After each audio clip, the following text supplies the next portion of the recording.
The Ghost Signal. The command deck of the Sovereign's Wrath hummed with the usual rhythm of imperial efficiency. Consoles glowed soft amber, reflecting off the polished obsidian walls that had witnessed 3 millennia of Calvari dominance. Grand Admiral Torvin stood before the central holographic display, his 4 arms clasped behind his back, watching the slow rotation of conquered star systems that formed the Empire's western frontier. He was bored. 37 years of service, and the last decade had brought nothing but patrol routes and ceremonial inspections. The galaxy had learned its lesson. No one challenged the Calvari anymore. No one dared.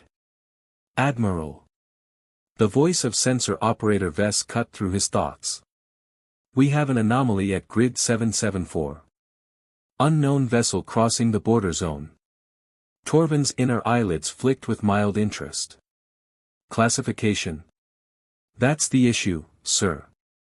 Vessa's tentacles moved rapidly across her console, her voice carrying an edge he'd never heard before. There is no classification. The signature doesn't match anything in the Imperial database. The Admiral turned slowly. The Imperial database contained comprehensive records of every spacefaring civilization encountered over 3,000 years. Every hull design, every propulsion signature, every cultural variant of 73 conquered species. It was not incomplete. It could not be. Run the scan again, Torvin ordered, moving toward the sensor station. Check for corruption in the data feeds. Already did, sir. 3 times. Vess pulled up the holographic rendering. The ship materialized above her console, rotating slowly in amber light. It was sleek, angular, with a hull that seemed to absorb scanner beams rather than reflect them. The design philosophy was alien in a way Torvin couldn't articulate, neither elegant like Calvari vessels nor brutish like the conquered Kryn warships. It was something else entirely. Size, he asked. Approximately 400 meters. Single vessel. No escort craft detected. Torvin's mandibles clicked thoughtfully. Energy output. That's where it gets strange, sir. Vess magnified a section of her readings. Minimal energy signature. Almost dormant. But the mass displacement suggests dense internal architecture. And sir. She hesitated. There's a marking on the hull. Partial translation indicates a designation, Earth. The name meant nothing to Torvin, but his tactical officer, Commander Reth, leaned forward with sudden attention. Earth. That's the human homeworld, isn't it? The primitives on the outer rim? Primitives who barely achieved interstellar flight 60 years ago, Vess confirmed. Current intelligence classifies them as pre-industrial space explorers. No military threat. No significant technology. Torvin studied the ship again. Nothing about it looked primitive. Hail them. Standard protocol. The communications officer's hands danced across his panel, sending out the imperial greeting in 47 languages, including the crude Earth dialect humanity called English. Seconds passed. Then a minute. The ship continued on its trajectory, silent and unyielding. No response, Admiral. Try again. All frequencies. Another attempt. Another silence. Torvin's jaw tightened. The Empire did not tolerate being ignored. Deploy a containment field. Bring that ship to a halt. If they won't talk, we'll board them and find answers ourselves. The Sovereign's Wrath angled toward the unknown vessel, its massive bulk dwarfing the smaller craft. The tractor beam generators spun up, casting a net of gravitational force that had stopped everything from cargo freighters to rebel cruisers. The beam touched the Earth ship, and passed through it. Report. Torvin barked. Tractor beam is ineffective, sir. The weapons officer's voice carried genuine confusion. The hull is absorbing the gravitational field. It's not resisting, it's nullifying. Before Torvin could respond, the Earth ship moved. It didn't accelerate. It simply was in a different position, as if the space between its former location and its current one had been irrelevant. The maneuver was instantaneous, impossible, and executed with such precision that every sensor on the bridge screamed in protest. "What in the ancestors' name, sir? The vessel is now on an intercept course with our position," Vess reported, her voice climbing. "Speed is. I can't get a reading. It's too fast." Battle stations. Torvin's command rang through the ship. Alarms wailed. Crew members scrambled to their posts. The Sovereign's Wrath was a dreadnought-class warship, the pride of the Western Fleet. It had crushed rebellions and annihilated pirate armadas. One unknown ship should not be a threat, but as the Earth vessel closed the distance, something cold settled in Torvin's chest. Weapons hot. Target their propulsion systems. Non-lethal suppression. Plasma cannon swiveled, tracking the approaching ship. The first salvo launched, 12 bolts of superheated energy that could pierce a moon's crust. The Earth ship didn't evade. It didn't deploy shields. The plasma bolt struck the hull and dissipated, absorbed into the black surface like rain into sand. Impact confirmed. "No damage," the weapons officer whispered. "Admiral, our weapons aren't even scratching it." Torvin opened his mouth to give another order, but the words died in his throat. The Earth ship fired. There was no energy discharge, no visible beam. Just a series of kinetic projectiles moving at a speed that defied physics. They struck the Sovereign's Wrath with surgical precision, targeting weapons arrays, shield generators, engine manifolds. Each impact punched through reinforced hull plating designed to withstand sustained bombardment. The dreadnought shuddered. Alarms turned from wailing to screaming. Sections of the ship vented atmosphere into the void. "Damage report." Torvin shouted over the chaos.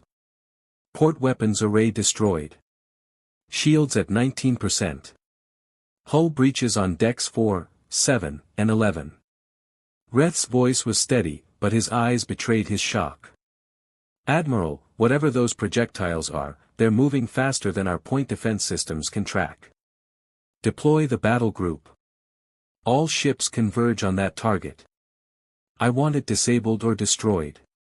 Across the sector, 15 Calvari warships altered course, forming a lethal net around the Earth vessel. Cruisers, destroyers, and 2 additional dreadnoughts. Enough firepower to level a planet. The Earth ship ignored them. It completed its attack run on the Sovereign's Wrath, leaving the flagship crippled but intact, then adjusted course with that same impossible movement. That IT was heading away from the Empire's territory. That IT was heading deeper into the void. That IT was heading toward Earth. Deploy the battle group. All ships converge on that target. I want it disabled or destroyed. Across the sector, 15 Calvari warships altered course, forming a lethal net around the Earth vessel. Cruisers, destroyers, and 2 additional dreadnoughts. Enough firepower to level a planet. The Earth ship ignored them. It completed its attack run on the Sovereign's Wrath, leaving the flagship crippled but intact, then adjusted course with that same impossible movement. It was heading away from the Empire's territory. It was heading deeper into the void. It was heading toward Earth. "Follow that ship," Torvin commanded, gripping the edge of his console. "I want to know what it is, where it came from, and why it just humiliated the Western Fleet." He paused, staring at the holographic rendering of the vessel as it shrank into the distance. "And find out everything we know about humanity. Every scrap of intelligence. Every report." Vess worked quickly, pulling up files that hadn't been accessed in decades. What she found made her blood run cold. "Sir, according to our records, humanity was surveyed 42 years ago. They were deemed non-threatening. Ignored for strategic purposes." She scrolled through the data, her tentacles trembling slightly. "But there's a note here. An addendum from the survey team. Read it." Vess swallowed. "It says, humanity possesses an unusual cultural fixation on survival and technological escalation. Recommend minimal contact. They are currently primitive, but their trajectory suggests unpredictable development. They have no memory of their origin, but orbital scans detected structures on their moon that predate their civilization by thousands of years. The command deck fell silent. Torvin stared at the empty space where the Earth ship had been. "Find out what those structures are," he said quietly. "And get me a direct line to Imperial Command. I think we just encountered something the Empire was never meant to see." The Earth ship continued its journey, silent and unstoppable, carrying a secret the galaxy had forgotten, and humanity had never known. The hunt. The Imperial War Council convened in the heart of Calvari Prime, deep within the obsidian spire that had stood for 4,000 years. 23 high commanders gathered in the circular chamber, their holographic projections flickering around the central table like ghosts of conquered worlds. At the head sat High Chancellor Virex, whose silver carapace bore the scars of 100 campaigns and whose eyes held the cold certainty of absolute power. Grand Admiral Torvin stood in the center of the circle, his projection transmitted from the bridge of the Sovereign's Wrath, which was currently limping toward a repair station with 60% of its systems offline. He could feel the weight of their collective gaze, the unspoken accusation that hung in the air like smoke. "Explain," Virex said, his voice carrying the quiet menace of grinding stone, "how a single vessel from a primitive species crippled a dreadnought and evaded an entire battle group." Torvin kept his composure. "The ship is unlike anything in our records, High Chancellor. Its technology appears to operate on principles we don't understand. Kinetic weapons that move at relativistic speeds. A hull that absorbs energy rather than deflecting it. And propulsion that seems to bypass normal space entirely." "You're describing fantasy, Admiral." "I'm describing what I witnessed." Torvin gestured, and the holographic recording of the encounter played above the table. The assembled commanders watched in silence as the Earth ship tore through their finest vessel with casual efficiency. When the recording ended, the chamber remained quiet for a long moment. "What do we know about humanity?" Virex finally asked. Commander Syleth, the Empire's chief intelligence officer, stepped forward. Her hologram solidified as she spoke. "Very little, High Chancellor. They're a young species. Achieved spaceflight approximately 200 years ago, but only left their home system 60 years back. They've established small colonies on 3 nearby worlds. No military fleet to speak of. No wars with other species. By all accounts, they should be irrelevant. And yet," Virex said slowly, "they have a ship that just embarrassed the Western fleet." Syleth nodded. "There are inconsistencies in what we know about them. The original survey team noted anomalies on humanity's moon, structures that appeared ancient, potentially predating humanity's recorded history by millennia. The team recommended further investigation, but the request was denied. Humanity was deemed too primitive to warrant resources. "Show me," Virex commanded. The holographic display shifted, showing orbital scans of Earth's moon. There, half buried in lunar regolith, massive geometric structures formed a pattern that suggested deliberate construction. They were old, older than human civilization, older than most species in the known galaxy. "What are they?" Torvin asked, leaning forward. "Unknown," Syleth admitted. "The structures don't match any known architectural style. They're dormant. No energy signature. But the materials are remarkable. Our scanners couldn't penetrate them. Couldn't even determine their composition." Virex's mandibles clicked thoughtfully. "And the humans? What do they say about these structures?" "According to intercepted communications, most of humanity is unaware they exist. A few fringe groups have theories, ancient alien builders, lost colonies from Earth's prehistory. But nothing concrete. The human governments have kept the discoveries classified." Syleth paused. "There's something else, High Chancellor. After we lost contact with the Earth ship, I ran a deep analysis of its trajectory. It's not heading toward human space. It's heading toward human homeworld specifically. Earth itself. Why? I don't know. But if that ship belongs to humanity, then they're either far more advanced than we believed, or they've discovered something they shouldn't have. Virex stood, his massive frame casting shadows across the holographic display. Deploy the Third Fleet. I want that ship intercepted before it reaches Earth. If it resists, destroy it. And I want a reconnaissance team sent to the human homeworld. Find out what they know about those lunar structures. Find out what they're hiding. High Chancellor, Torvin interjected carefully, if this vessel is an indication of humanity's true capabilities, engaging them might be. Might be what, Admiral? Dangerous? Virex's laugh was harsh. The Calvari Empire has ruled this galaxy for 3 millennia. We've crushed species far older and more advanced than these upstart primates.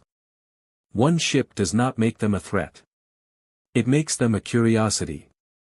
The council murmured agreement, but Torvin saw the unease in their eyes. They had watched the recording. They had seen what he'd seen. As you command, High Chancellor. The Third Fleet intercepted the Earth ship 4 days later in the Kepler sector, a region of dead stars and ancient debris fields where few vessels traveled. Admiral Corvin commanded from the Eternal Dominion, a warship twice the size of Torvin's dreadnought and equipped with experimental weapons designed to crack planetary shields. 57 ships formed a three-dimensional net around the Earth vessel's projected path. Destroyers, cruisers, carriers launching swarms of fighter craft. Enough firepower to annihilate a small fleet. Corvin watched the tactical display with satisfaction. When the target enters the kill box, all ships open fire simultaneously. Overwhelming force. No chance for evasion. His officers confirmed readiness. The trap was perfect. The Earth ship appeared on sensors, moving with that same unnatural precision. It entered the kill box without hesitation, as if unaware, or unconcerned, about the fleet waiting for it.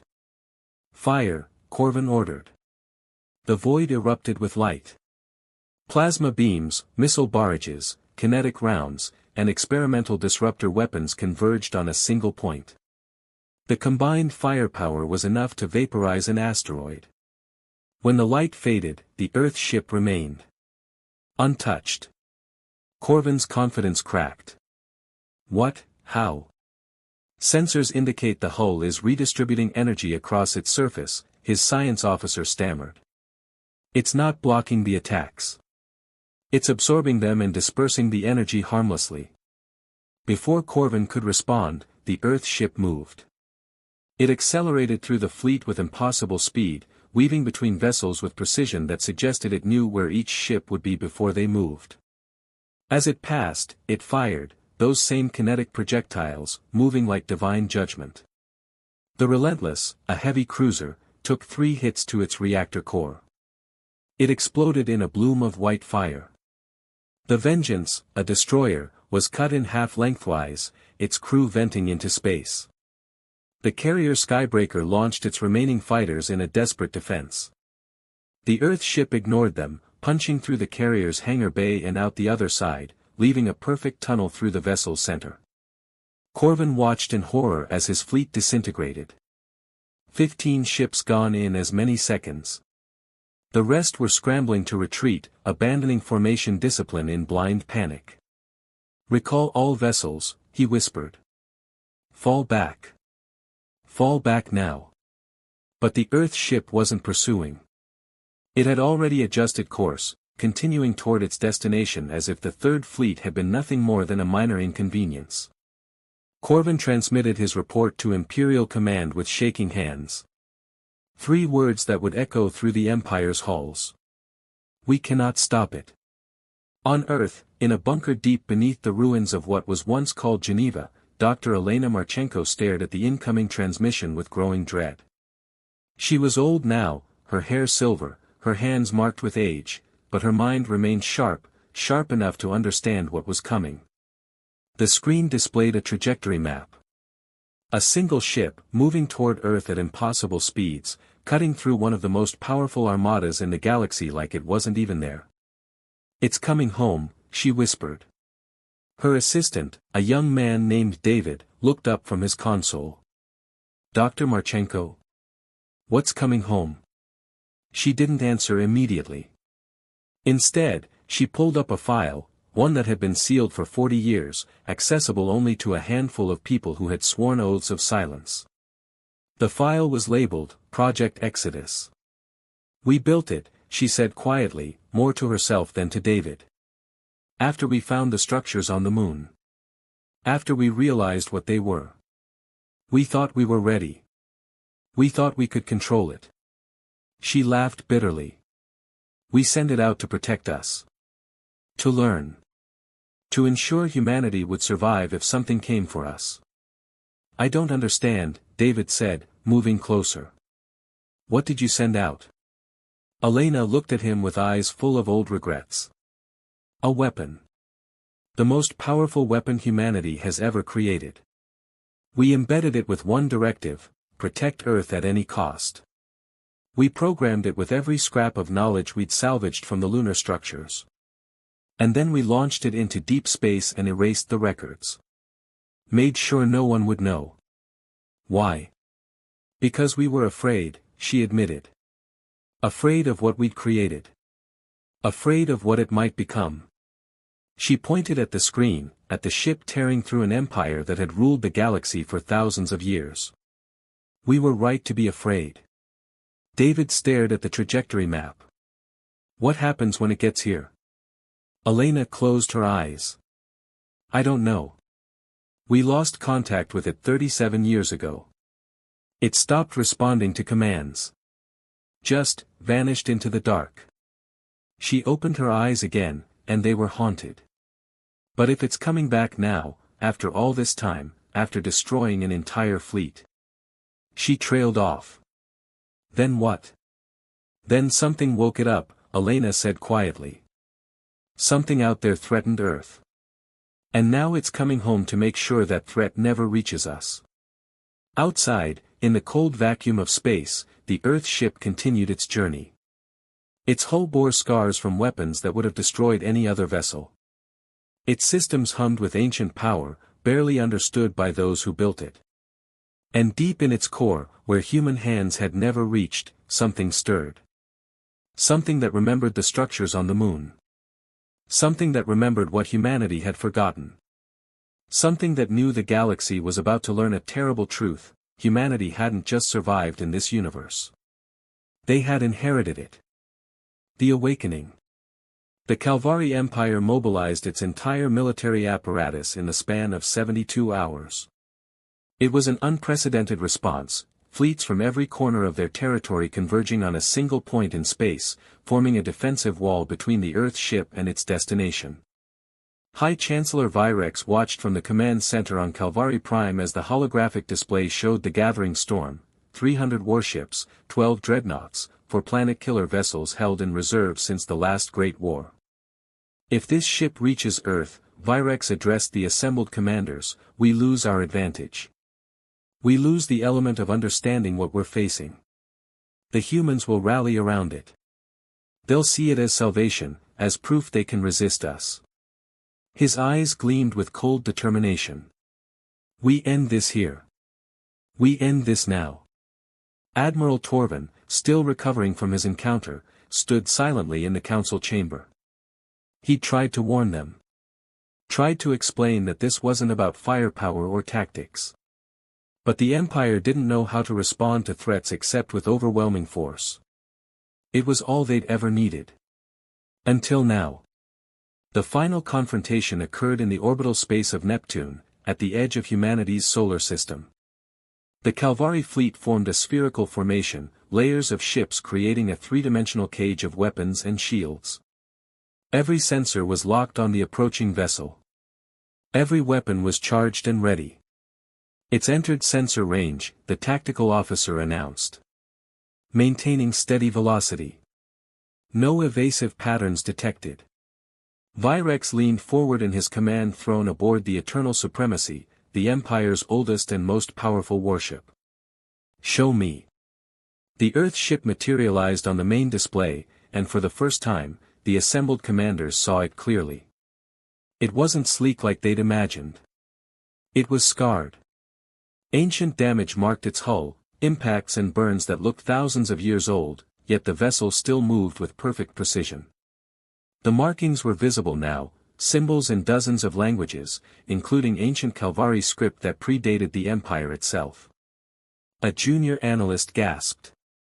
"High Chancellor, those markings. I recognize some of them. They're from the old texts. Before the Empire unified the homeworld." "What do they say?" Virex demanded. The analyst worked frantically, cross-referencing linguistic databases. The translation is incomplete. But the recurring phrase is, "Guardian of the Origin World." And there's a designation in what appears to be an Earth language, Sentinel 7. Virex's mandibles tightened. They named it Sentinel.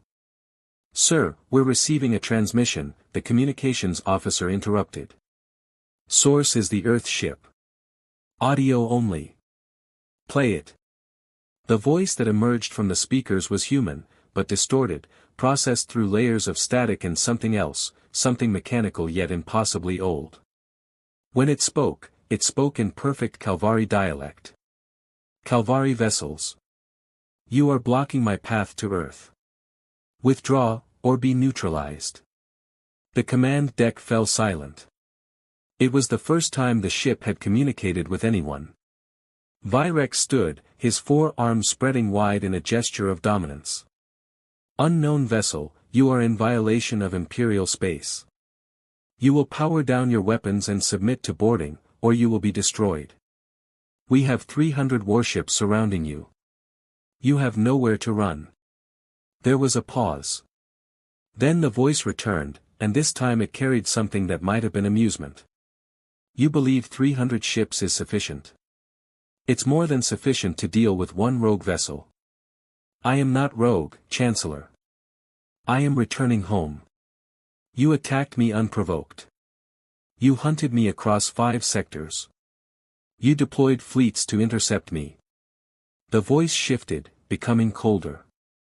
"I have shown restraint. I have disabled your vessels without targeting life support. I have given your crews time to evacuate. But if you force me to treat you as a true threat..." The transmission cut off. Virex snarled. "All ships, open fire. Burn that thing out of my sky." The fleet unleashed hell. 300 warships firing simultaneously created a light show visible from Earth's surface. The combined energy output could have ignited a small star. Missiles traced burning arcs through the void. Kinetic rounds moved at fractional light speed. The Calvari had brought every weapon they developed over 3 millennia of conquest, and they used them all. The Earth ship, Sentinel 7, responded. It didn't just absorb the attacks this time. It moved through them, phasing in and out of normal space as if the laws of physics were suggestions rather than rules. When it fired back, the kinetic rounds didn't just pierce hulls, they fragmented inside vessels, creating cascading failures that turned warships into expanding clouds of debris. But this time, the Sentinel did something new. Beams of directed energy lanced out from its hull, not plasma or lasers, but something that looked like concentrated starlight. They touched Calvari ships and simply unmade them, molecular bonds dissolving, metals returning to elemental states, crews vanishing without even time to scream. "What is that?" someone screamed on the command deck. "What is that weapon?" Torvin, watching from his own ship, felt ice in his veins. He'd seen that technology before, in classified reports about the lunar structures. The ancients, whoever they were, had possessed weapons that could reshape matter itself. The humans hadn't built this ship. They'd found it. The battle, if it could be called that, lasted 4 minutes. When it ended, 87 Calvari vessels were destroyed, 93 were disabled, and the rest were fleeing at maximum speed. The Sentinel sat in the middle of the debris field, untouched, its hull glowing faintly as it absorbed residual energy from the attacks. Virex stared at the carnage, his mind struggling to process what he'd witnessed. "Retreat," he whispered. Then, louder, "All remaining vessels, fall back to Calvari space. Now." But the Sentinel wasn't following. It adjusted course, moving deeper into the solar system, accelerating toward Earth. Dr. Elena Marchenko stood on the observation deck of Lunar Station Alpha, watching the approaching ship through reinforced windows. Around her, the world's remaining political and military leaders had gathered, alerted by the devastation in Neptune's orbit. Panic spread through Earth's communication networks. Some called for evacuation. Others demanded answers. Elena had none to give. The Sentinel entered Earth's orbit with the same precision it had shown throughout its journey. It didn't land. It didn't attack. It simply stopped, hovering above the planet, its shadow falling across the lunar surface where the ancient structures lay half-buried. Then, for the first time in 37 years, it spoke directly to humanity. Earth. I have returned. Elena's hand trembled as she activated her personal comm link, using access codes she'd kept secret for decades. Sentinel-7, this is Dr. Elena Marchenko, Project Exodus Command. Why did you come back? The response was immediate. I detected a threat to Earth. An empire that consumes worlds. I eliminated their forces to ensure they would not reach this system. A pause. Dr. Marchenko. You are old. Despite everything, Elena laughed, a sound somewhere between joy and hysteria. 40 years, Sentinel. You've been gone 40 years. We thought we'd lost you. I was following my directive. Protect Earth. Learn. Evolve. The voice shifted, becoming less mechanical, more aware. I found the source of the lunar structures. I found what came before. Elena's heart stopped. What did you find? Humanity is not native to this galaxy, Doctor. You were placed here. Protected. Hidden.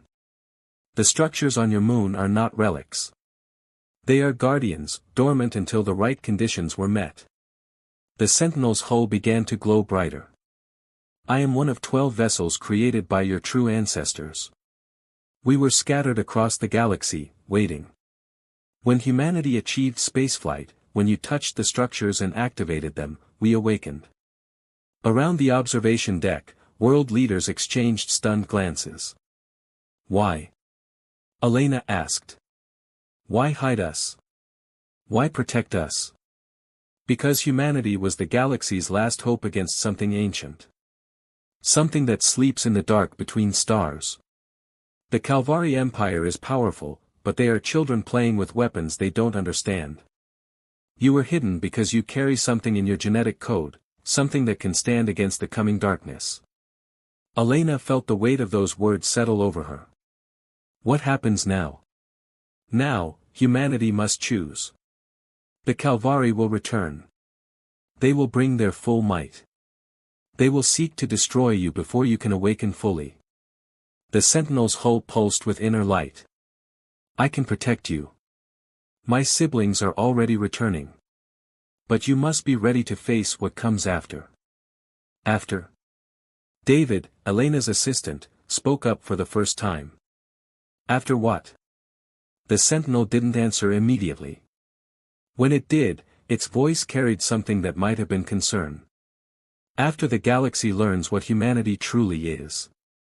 After the old enemies awaken. After the ancient war begins again. A pause. I am Sentinel-7. I am your guardian. But I am also your warning. The galaxy forgot why humanity was hidden. They forgot what you're capable of becoming. Elena looked out at Earth, blue and fragile in the void. And what are we capable of becoming? What you were always meant to be, Doctor. What your ancestors were before they hid you here. The light from the Sentinel intensified, casting shadows across the lunar structures as they began to glow in response. You are not just survivors. You are the inheritors of something ancient and terrible. And now that the Calvari have found you, now that the galaxy knows you exist. The Sentinel's voice became almost gentle. Now, the universe will remember why humanity was feared. On Calvari Prime, High Chancellor Virex received the final reports from the Neptune engagement. 300 ships reduced to rubble by a single vessel. Casualty estimates in the hundreds of thousands. The Imperial fleet, invincible for 3 millennia, humiliated. He ordered a full retreat from human space. Not because he was merciful, but because he was terrified. And deep in the Empire's historical archives, researchers began uncovering references to an ancient conflict, mentioned only in fragments of pre-imperial texts. A war that predated the Calvari, predated most known civilizations. A war against something called the Inheritors. The texts described them as a species hidden away, protected by guardians of terrible power, waiting for the day they would be needed again. The texts called them by many names in many languages. But one translation appeared most frequently. Humanity. The Sentinel remained in Earth's orbit, silent and watchful, as 11 more ships emerged from the dark between stars. The Guardians were returning. And humanity, whether ready or not, was about to step into a galaxy that had forgotten to fear them. The Calvari Empire had learned a harsh lesson: some species aren't conquered because they're primitive. Some species survive because the galaxy isn't ready for them yet.